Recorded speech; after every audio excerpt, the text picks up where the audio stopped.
this season after he departed to the Knicks, so Dinwiddie even more critical when you talk about just playmakers outside of Luka who can somewhat lessen the load as Giannis hits the three.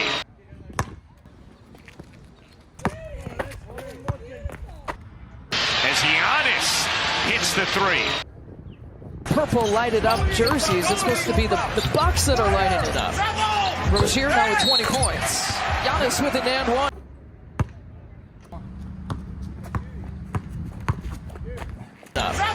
Rozier now with 20 points. 5 on 4. Giannis 1-on-1. Giannis finishes.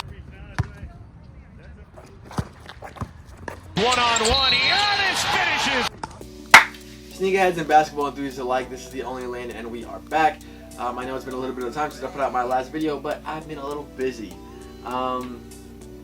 This video should actually been out like maybe 3 or 4 days ago. Shout out to Ultramagnetic, he asked me for it, but I've been messing around with like some editing stuff to figure it, to do some cool things, and I might just give up and just put the video up. But these are obviously the Greek Freak 4s. But before we get into that, do me a favor, hit the like button, hit the subscribe button if you like what you've seen before, or you like what you see today. And let's get right into it. For traction, we have this strange shark tooth looking traction. It's like wavy. I don't even know what you call this pattern here. But it worked pretty good. It worked pretty damn good. Obviously it gets dirty, it gets dusty. I think I played outside in it once. Yeah, I played outside in it once. It was fine on that. I played on a linoleum court as well, and the traction was pretty damn amazing. It's kind of one of those things where you didn't really notice it. So due to the fact that I didn't really notice it, it really wasn't that bad. There was some slippage at some points, but I feel like that's normal with like regular traction, right? You're not gonna... Either traction is really bad. There's like only 3 different ways traction is gonna be. It's gonna be really bad, really good, or just regular old traction where you're gonna slip sometimes. And I feel like we're somewhere in that middle there. I don't think there's like too many highs and lows. So I'll give it like a 7, like a 6.5. You're gonna get some slippage. It is what it is at that point. But it was not bad. You will not get a complaint out of me when it comes to traction.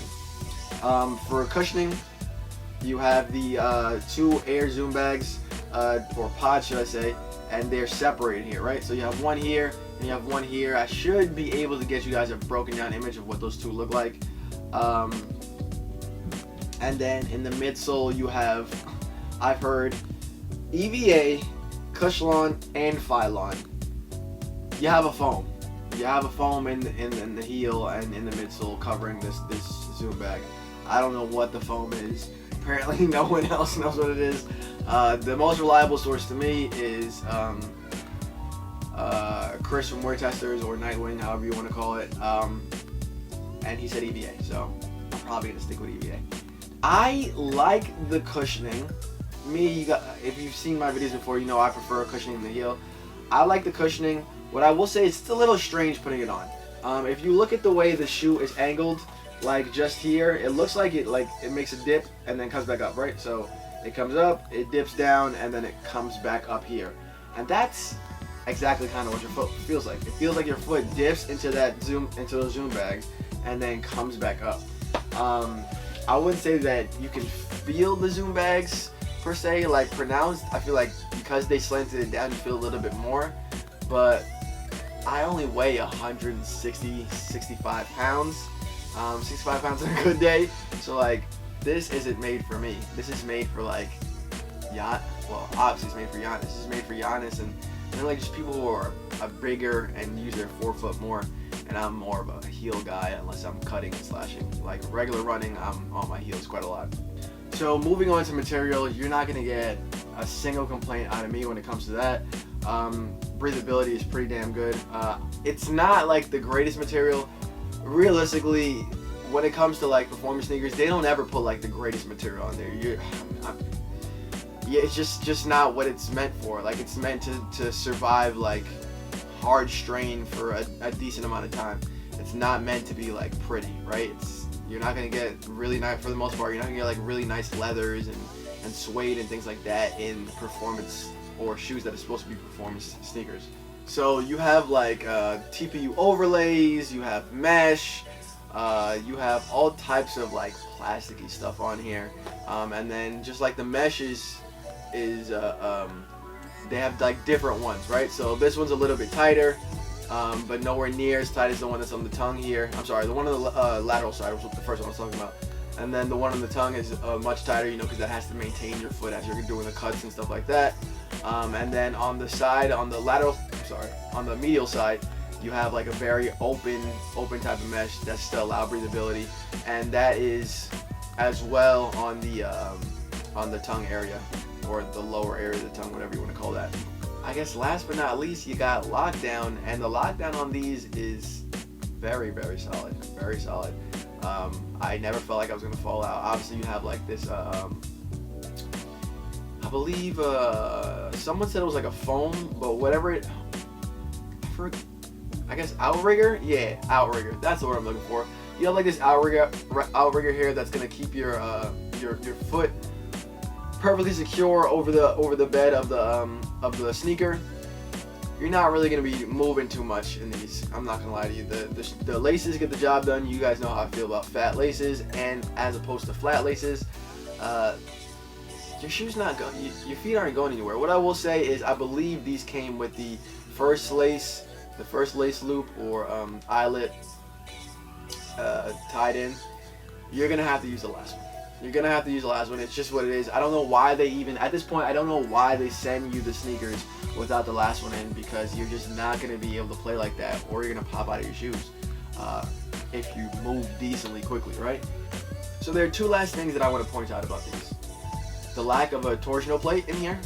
Some people not big fans of not having that in there. I saw someone say that that'll wear down the materials more. Or the cushioning more. I don't know about that.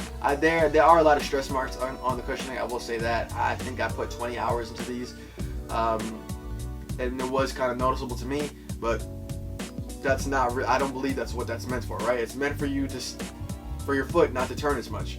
What I will say is, it only happened once. It happened twice, but it only happened on one day, is that this Zoom bag here, or pod, or however you want to describe it, because it protrudes from the sneaker, if you move your foot this way, you kind of can get tripped up on that, because it's just kind of awkward.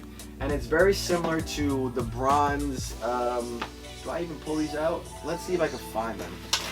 These are the Roman numerals 10, 5, 17s. These are the bronze 17s. These also have that little bubble there, and this was the first time that I had a bubble like this in a performance sneaker, and I tripped over this quite a lot. I'm not gonna lie to you, I tripped over these quite a lot. These, I guess maybe I'm used to, or my footwork's better at this point, I don't know. It only happened twice, and it was in one day. It just kind of was like a freak thing. But I will say, if you're worried about ankle sprains, you got bad ankles, these might not be your thing. My final thoughts and opinions on these is that really these are meant for more of a bigger player.